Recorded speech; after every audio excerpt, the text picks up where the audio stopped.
ఈరోజు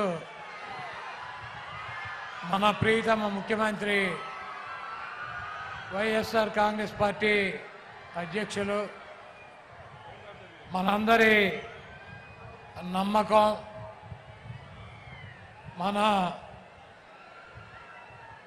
రాజశేఖర రెడ్డి గారి ముద్దు బిడ్డ వైఎస్ జగన్మోహన్ రెడ్డి గారికి ఈ గుడివాడ నియోజకవర్గం అదేవిధంగా ఈ మచిలీపట్నం నియోజకవర్గ ప్రజల తరపున ఆయనకి స్వాగతం పలుకుతూ అదేవిధంగా ఈ సభా వేదిక మీద ఆసీనులైనటువంటి వైఎస్ఆర్ కాంగ్రెస్ పార్టీ కుటుంబ సభ్యులకి ఇక్కడ విచ్చేసినటువంటి మచిలీపట్నం పార్లమెంటు పరిధిలో ఉన్నటువంటి వైఎస్ఆర్ నాయకులకి కార్యకర్తలకి ప్రజలకి అందరికీ ముందుగా హృదయపూర్వక నమస్కారాలు. ఈ సిద్ధం సభ నిన్న జరగాల్సినటువంటి సభ ఒకరోజు వాయిదా పడిన ఇంత ఘనంగా జగన్మోహన్ రెడ్డి గారిని దీవించడానికి ఆశీర్వదించడానికి మీ అందరూ రావటం ఆనందంగా ఉంది. ఈ రాష్ట్రంలో 5 సంవత్సరాల నుంచి జగన్మోహన్ రెడ్డి గారి పరిపాలనలో స్కూల్కి వెళ్ళేటువంటి పిల్లల కాడి నుంచి వృద్ధాప్యం వచ్చినటువంటి అవ్వాతాతల వరకు వాళ్ళకి కావలసినటువంటి ప్రతి అవసరాన్ని తీర్చుతున్నటువంటి ప్రభుత్వం వైఎస్ జగన్మోహన్ రెడ్డి గారి ప్రభుత్వం.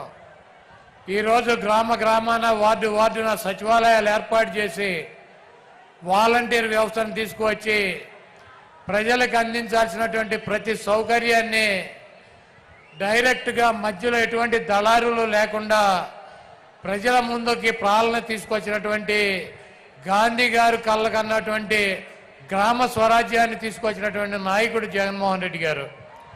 అదేవిధంగా స్కూలు పిల్లలకి వాళ్ళకు కావాల్సినటువంటి ఇంగ్లీష్ మీడియం విద్య, వాళ్ళకు కావాల్సినటువంటి బట్టలు పుస్తకాలు తిండి అన్నీ కూడా ఒక తండ్రి స్థానంలో చూసినటువంటి వ్యక్తి జగన్మోహన్ రెడ్డి గారు.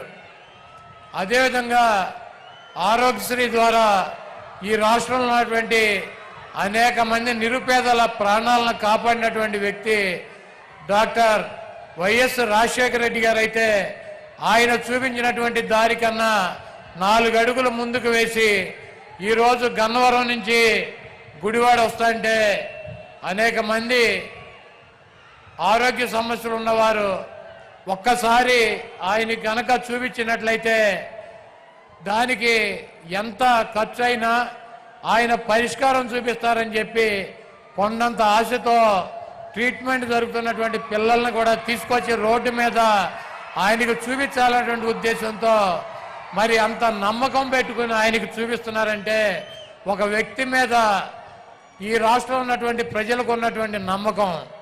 అదేవిధంగా జగన్మోహన్ రెడ్డి గారిని ఎదుర్కోలేక చంద్రబాబు నాయుడు గారు ఒక కూటమి కట్టాడు, మాయ కూటమి. ఆయన వదిన పురంధరేశ్వరిని బీజేపీలో అధ్యక్షురాలను చేశాడు. అదేవిధంగా ఆయన దత్తపుత్రుడిని పవన్ కళ్యాణ్ ఓ పక్కన పెట్టుకున్నాడు, ఒక ఉత్తపుత్రుడిని ఓ పక్కన పెట్టుకున్నాడు. వీళ్ళందరినీ పెట్టుకుని కూడా సిద్ధం సభల ద్వారా జగన్మోహన్ రెడ్డి గారికి వస్తున్నటువంటి ప్రజాదరణని తట్టుకోలేక జగన్మోహన్ రెడ్డి గారిని రాజకీయంగా ఎదుర్కొనలేక చౌటలాగా దద్దమ్మలాగా వెనక నుంచి జగన్మోహన్ రెడ్డి గారిని భౌతికంగా ఇక్కడి నుంచి తొలగించాలన్నటువంటి ఉద్దేశంతో మరి మొన్న అర్ధరాత్రి విజయవాడలో ఆయన మీద దాడి జరిగింది. ఆయన ఎప్పుడూ ఒకటి చెప్తూ ఉంటాడు, పైన ఉన్నటువంటి దేవుడు ఆశీస్సులు ఉన్నాయి, ఇక్కడ ఉన్నటువంటి ప్రజల ఆశీస్సులు ఉన్నాయని చెప్పి. అన్న మీకు తప్పకుండా ఆ దేవుడి ఆశీస్సులు ప్రజల ఆశీస్సులు ఉన్నాయి కాబట్టి మీకు ఒక అంగుళం పక్కకి జరగల, ఒక అంగుళం కిందకి జరగల. మీకు బలమైనటువంటి నుదుల మీద తగిలి అది ఆ దేవుడు మిమ్మల్ని కాపాడాడు. ఆ ప్రజల ఆశీస్సులతో మీరు రాబోయే రోజుల్లో తప్పకుండా ఇంకొక 50 రోజుల్లో ఈ రాష్ట్రానికి ముఖ్యమంత్రి అవుతారు. చంద్రబాబు కాదు కదా, వాడి బాబు ఖర్జూర నాయుడు వచ్చినా కూడా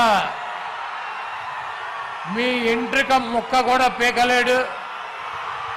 మీ దమ్ము, మీ ధైర్యం, మీ ఉన్నటువంటి నిబద్ధత మేము దగ్గర నుంచి చూసినటువంటి వ్యక్తులం. మీది స్వచ్ఛమైనటువంటి చిరునవ్వు. మీరు చెప్పినటువంటి మాట తూచా తప్పకుండా నిలబడేటువంటి తత్వం మీది. ఒక ఓటు కోసం, ఒక పదవి కోసం ఒక్క చిన్న అబద్ధం కూడా మీతో చెప్పించలేనటువంటి పరిస్థితి 5 సంవత్సరాలుగా మేము మిమ్మల్ని దగ్గర నుంచి చూసాం. ఒక్క చిన్న అబద్ధం చెప్పండి అన్న అని చెప్పి బతిమాలలో కూడా ఒక చిన్న అబద్ధం కూడా చెప్పించలేము ఆయనతో.